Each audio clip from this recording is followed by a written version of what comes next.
রমনা পার্কের চেয়েও বড় ৫টি আঞ্চলিক পার্ক নির্মাণ করছে রাজধানী উন্নয়ন কর্তৃপক্ষ রাজুক। গাজীপুর, সাভার, রূপগঞ্জ, নারায়ণগঞ্জ এবং কেরানীগঞ্জে হবে এসব পার্ক। রাজধানী ঢাকাকে বাসযোগ্য করতে সব মিলিয়ে ৮৮টি পার্ক নির্মাণ হচ্ছে। প্রস্তাবিত এসব পার্কের জন্য জায়গা এবং জমির পরিমাণও নির্ধারণ করা হয়েছে। ড্যাপের অনুমোদনের পর এরই মধ্যে ৪টি পার্কের কাজও শুরু করেছে রাজুক। আরও জানাচ্ছেন ইমরান হোসেন সুমন।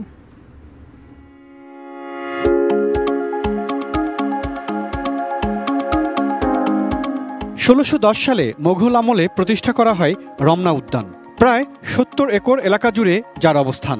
১৮২৫ সাল থেকে ব্রিটিশরা ঢাকা নগর উন্নয়নের জন্য বিভিন্ন পদক্ষেপ নেয়, যার অন্যতম রমনা এলাকার উন্নয়ন। ওই সময় এলাকার একটি অংশ ঘেরাও করে ঘোড়দৌড় বা রেসকোর্সের ব্যবস্থা করা হয়েছিল, বর্তমানে যেটি সোহরাওয়ার্দী উদ্যান।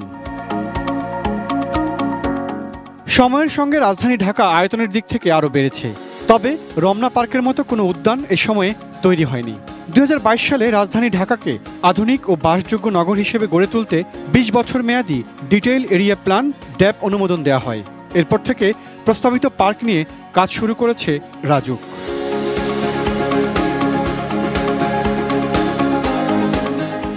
রমনা পার্কের চেয়ে আয়তনে বড় পার্কগুলো হবে নারায়ণগঞ্জের আলিরটেক ইউনিয়নের ধলেশ্বরী নদীর তীরবর্তী চর বক্তাবলী এবং গুপচর মৌজায়, সাভারের ইয়ারপুর ইউনিয়নের দিয়াখালী ও তাজপুর মৌজায়, রূপগঞ্জের কায়েতপাড়া ইউনিয়নের পশ্চিমগাঁও, পূর্বগাঁও এবং ছাতিয়ান মৌজায়, কেরানীগঞ্জের রোহিতপুর ও কলাতিয়া ইউনিয়নের মুগারচর ও চর চামারদোহা মৌজায় এবং গাজীপুর সিটি কর্পোরেশনের সারুপাইতালি এবং সুরাবাড়ি মৌজায়। যে জিনিসটাকে আমরা প্রাধান্য দিয়েছি, একটা হলো শহরে সোকেবল গ্রিনের পরিমাণ আমাদেরকে বাড়াতে হবে।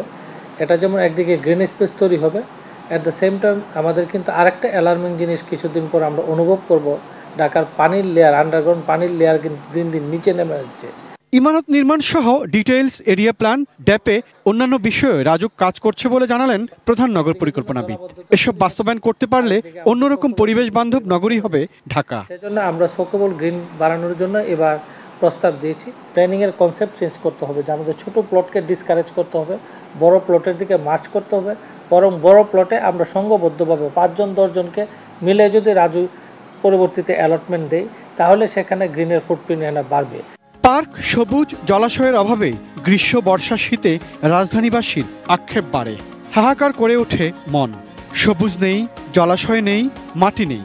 এমন অবস্থায় নগরবিদ ও পরিবেশবিদরা বলছেন, রাজধানী ঢাকা ও এর আশপাশকে বাসযোগ্য করার বিকল্প নেই। এখন রাজুক আবার নতুন একটা প্ল্যান নিয়েছে যে আশুলিয়াতে যে বন্যা প্রবাহ এলাকাতে সেখানে তারা লেক সিটি করবে। কেন? সেখানে যারা সমাজের উঁচু স্তরের তাদেরকে প্লট দেবে। কেন? মানুষ তো এমনিই ভরে ফেলছে, মানুষ না ভরুক, রাজুক নিজেই 30% ভরে বাকিটা রাজুক লেক হিসাবে সংরক্ষণ করবে। তো তুমি এখনই লেক হিসাবে সংরক্ষণ করো। আন্তরিকতা থাকলে আমাদের আজকে থেকে 10, 15, 20 বছরের একটা টার্গেট নিলে আমাদের বিদ্যমান 7 ভাগ সবুজ বৃক্ষকে অন্তত 15 ভাগে নেওয়া যায়, 25 ভাগে না নিতে পারি। এই কারণেই আমাদের এখনকার যত ধরনের জায়গা আছে, খাল, নদীর পার থেকে শুরু করে স্কুলের আঙিনা, সব জায়গাতেই পরিকল্পিত সবুজায়ন দরকার। Imran Hossain Suman, ATN news, Dhaka.